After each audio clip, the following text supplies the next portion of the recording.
David, in my condition of youth, I wondered, why did my mother leave me? What was wrong with me? Why didn't she want me? At age 7, I had a one and only birthday party. And at that party, a woman showed up, the same name as mine, Meauvell. And she had 2 children with her, a boy and a girl. No one said anything while they were there, but when they left, my parents, my adopted parents who accepted the assignment for me, told me, that's your brother, that's your sister, and the woman is your aunt. Well, why didn't they take me home to my mother? I cried about that. I didn't understand. And I kept that misunderstanding, lack of understanding. Began to run away here and there. I'm going to look for them. I'm going to find them. Somebody's got to tell me some answers. You know, when we are beings that have to have answers. We're created that way. So I got to be into 12 and 13. I listened to R&B a little bit. I had not joined the Baptist church yet. I was like, I'm not sure about that. I didn't feel like I belonged. And the song of the day that stuck with me was Etta James. Nobody knows, nobody cares, when the tears fall from my eyes. Do you think anyone would stop and ask me the reason why? No, because nobody cares about me. So I thought. But then when I sat in the Baptist church on Sunday morning, and the preacher went this way, and the preacher went that way, and he talked about the Psalms. Jeff Majors did a beautiful rendition of the song that stuck. The 23rd of July is my birthday. 23rd I took. The Lord is my shepherd, and I shall not want.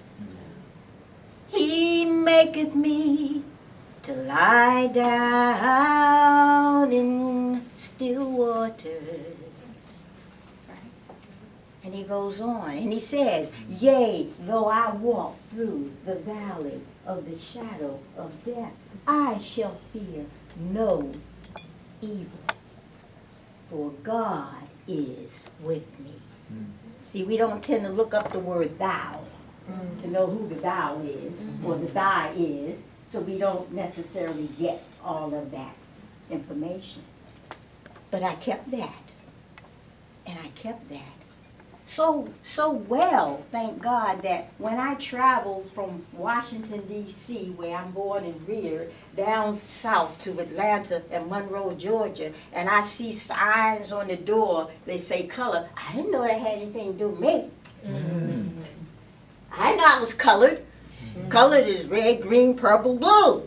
I'm not any of those colors, so I didn't know that. I knew that I came from the capital city of this country by God's leave.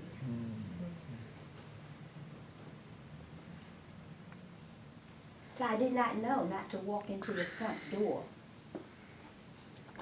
of the drugstore in Monroe, Georgia. And so I stepped over the front door, and I saw the people stop and look. I thought they were looking because I'm a stranger in town. You know, this little black girl walking in here, you know. And as I'm looking at the magazines, I see all the Anglo people. Anglos are what I call them. Anglo-Saxons is a closer name to who they are. They're not all Caucasian, I found out. And I saw them turn around and look. I saw the Anglo guy come from behind the soda counter toward the direction in which I was walking.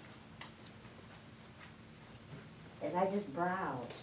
And then I heard this sound. The sound said, psst, psst, psst. And I looked. Back at the door was an elder gentleman, black brother.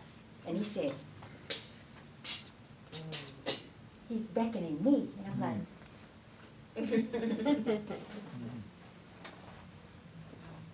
so I go back toward the door.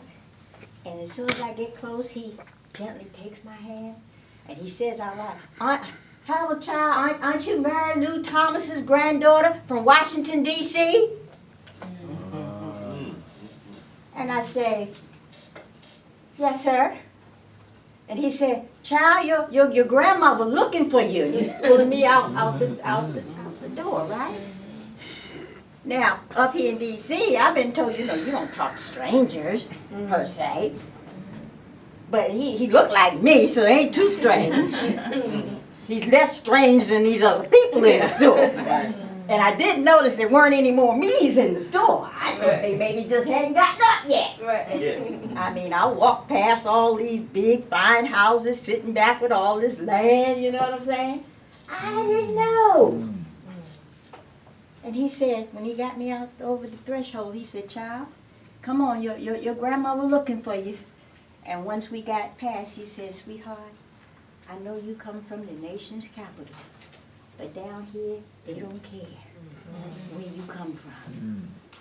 He said, I know your grandmother told you, don't ever leave her front. I said, yes, sir. Everybody close your eyes for a moment. Now, shift forward in time.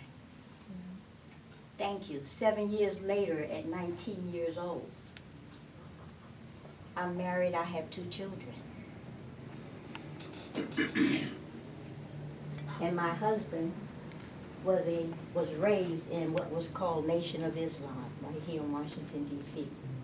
We used to spend time on telephone 4 o'clock in the morning talking about who Jesus was and who Jesus wasn't. And who Mary was and what they told you in the church and la-da-da-da-da. Well, I went to my pastor. Pastor Henry was his name at 10th Street Baptist Church. You can open your eyes. And I said, Pastor Henry, I said, do you know about the Quran, the Holy Quran? And he looked at me like you look at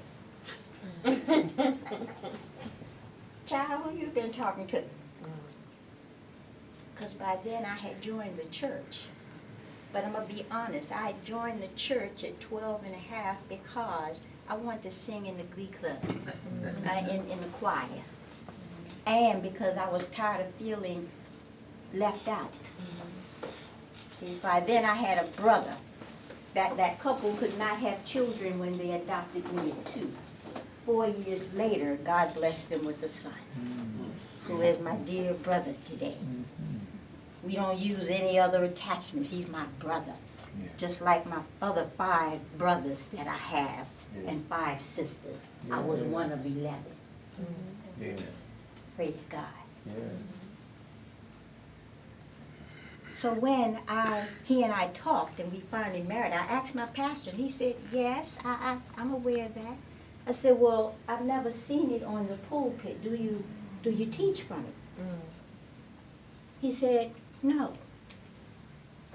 Now, you're not supposed to ask why. But I had to have answers. You were innocent. I'm innocent. I want to know. I said, well, why? He said to me, and hear this carefully, it is not profitable. The only profit word I had at that time was P-R-O-P-H-E-T. I thought he meant it was not delivered by a prophet, therefore not necessarily authentic and or accepted. Okay, all right. I said thank you. Got it. At age 19, I was interning as a practical nurse. I finished high school at 18, even though I had 2 children. I'd not made too many friends because I wouldn't give up my homework. I got 2 kids, I can do my homework. You grown up, you can do yours. So I was at Martin Murray, Washington School of Nursing. I graduated Coolidge Senior High in 1966 by God's leave. So I was in the School of Nursing, and in my service internship was a Muslim brother from Nation of Islam. And that was my opportunity. I kept asking him questions and asking him questions. He said, well, sister, just use my name, and I don't remember his name to this day, but he said, go to the masjid and learn for yourself. Well, I did that. It was there that I found out and came to realize that my pastor in my church meant that it was not Profitable, because when you give the words of the Quran, they move the heart, but they may not move you to a point of putting money in the baskets that's going to be passed. Not a bad thing, it's just that's how we do that, by God's leave. But I understood what he meant at that point in time. But what I kept was that he knew about it. Right. And it was a scripture, an authentic scripture. Now, I found at Nation of Islam at that particular point in time, we were not learning the Quran.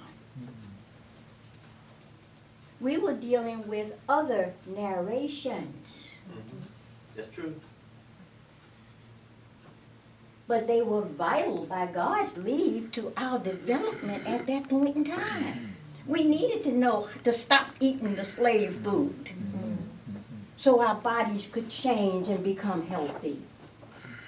We needed to know as young women, that was my training for parenthood. I knew I was trained and taught. I am first teacher. And still teacher today. My children call me Professor Mother-in-law in the community.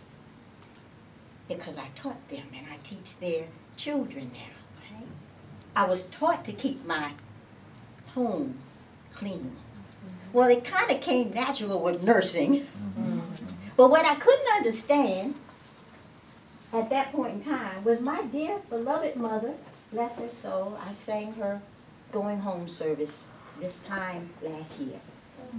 By God's leave. Just about 26. And in the Baptist church and at her gravesite, I was able to deliver the Al-Fatiha. By God's leave, the first surah of the Quran. But it was in that frame that God developed me to do what I will share with you tomorrow, God willing, now in the community. But I'm thanking him at this point in time that he saw fit to have someone call me to come to yet another training. See, every time I come to one of these, he's training me. Yes. He's showing me something that I need to know. He's also showing me where my connections are. Because one of us cannot do it all. We are not the God. We are expressions of it. That's right. Yes. Quran says, Bismillahirrahmanirrahim. He is closer than the jugular vein. As a nurse, I know where that is. Most merciful. What you talking about? What's that? So God is most merciful. He also said he is closer than the heart. Now, most of us know where the heart is. Yeah. And so with that, thank God, I can step onto the mission that he has for me, because I am supported and trained and connected to all of you. Thank God. Meauvell, I found, means one who moves veils. My Muslim name is Munira, one who sheds light. Okay. God willing. And I said, Louisa, what? It's the same name. Same name. And then I remember, you see, Jonah. When God says go, just go. Moses said, you want me to do what? I'm tongue-tied. God said, okay, I send your brother with you. Go. That's right. So I go nowhere alone. I am not alone. You are here with me. Though we'll be apart, not so in our heart. So I'm not alone. Yeah. Thank you so very much.